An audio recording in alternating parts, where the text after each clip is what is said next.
রাসূল সাল্লাল্লাহু আলাইহি ওয়াসাল্লাম এবং আমর বিন ফুরাইরা এবং আব্দুল্লাহ মদিনায় পৌঁছে গেলেন এবং ওই বাড়িটা বলতে লাগলে যে তোমাদের মাঝে এমন একটা ব্যক্তি এসে যিনি রাষ্ট্র পরিচালনা করবেন কোরআন দিয়ে, ইসলাম ভিত্তিক সমাজ প্রতিষ্ঠা করবে, গরিব তো গরিব থাকবে না, অসহায় থাকবে না, প্রত্যেকের খোঁজ খবর নেবে।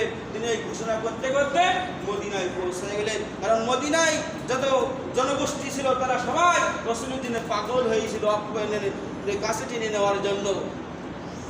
সেই নবীকে ভালোবাসতে হবে, নবীর বিপরীত যাওয়া যাবে না, রাসূলকে মনে প্রাণে ভালোবাসতে হবে। মুখে বলে বললাম ও রাসূলি, রাসূলগণের প্রতি ঈমান আনতে হবে, রাসূলকে তা অতি বলতে রাসূল যে আমার আনুগত্য করো, রাসূলকে আনুগত্য করো, অনুসরণ করো। রাসূলের যদি অনুসরণ করতে আমরা না পারি আমরা কিসের মুসলমান বলে? মুসলমান। রাসূলকে যদি অনুসরণ করতে পারি না পারি আমরা মুসলমান না। রাসূলের আদর্শে আমাদের আদর্শ করতে হবে। রাসূল কিভাবে সমাজ ব্যবস্থা করেছে, কিভাবে রাষ্ট্র চালাইছে, কিভাবে দিন প্রতিষ্ঠা করেছে, কিভাবে গরিব দুঃখীর খোঁজ খবর নিয়েছে, এই জন্য সেই রাসূলের অনুসরণ করতে হবে। রাসূল কিভাবে খেয়েছে, রাসূল কিভাবে কথা বলেছে, এইগুলো ফলো করতে হবে।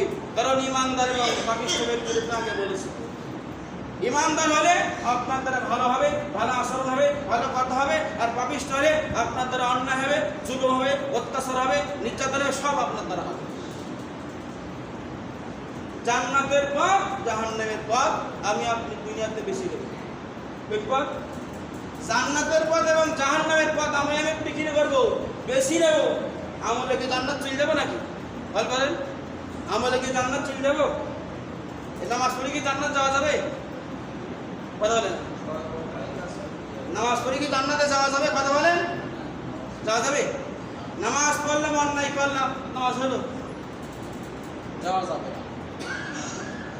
নামাজের বাইরে সমস্ত যেগুলো আছে আল্লাহর বিধিবিধানগুলো মানতে হবে, মানতে হবে, রাসূলের আনুগত্য করতে হবে, অনুসরণ করলে তখন জান্নাতের পথে যাওয়া যাবে।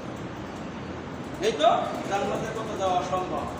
আপনি কুরআন বিরোধী, রাসূল বিরোধী, ইসলাম বিরোধী, আলেম বিরোধী, আপনি আবার পাঁচ ওয়াক্ত নামাজ পড়েন। কারণ মুসলমান তো সে যে নামাজ পড়লেই মুসলমান হওয়া যায় না, কোরআন পড়লেই মুসলমান হওয়া যায় না, দিন প্রতিষ্ঠার হজ করলেই মুসলমান হওয়া যায় না, যাকাত দিলেই মুসলমান হওয়া যায় না। মুসলমান হতে গেলে যদি দিন প্রতিষ্ঠার জন্য আপনার মন মানসিকতা, আপনার সেই চিন্তাধারা যদি না থাকে তাহলে আপনি মুসলমান হইতে পারেন না। কি প্রতিষ্ঠার জন্য? দিন প্রতিষ্ঠার জন্য সেই মন মানসিকতা থাকতে হবে, সাপোর্ট থাকতে হবে আপনার।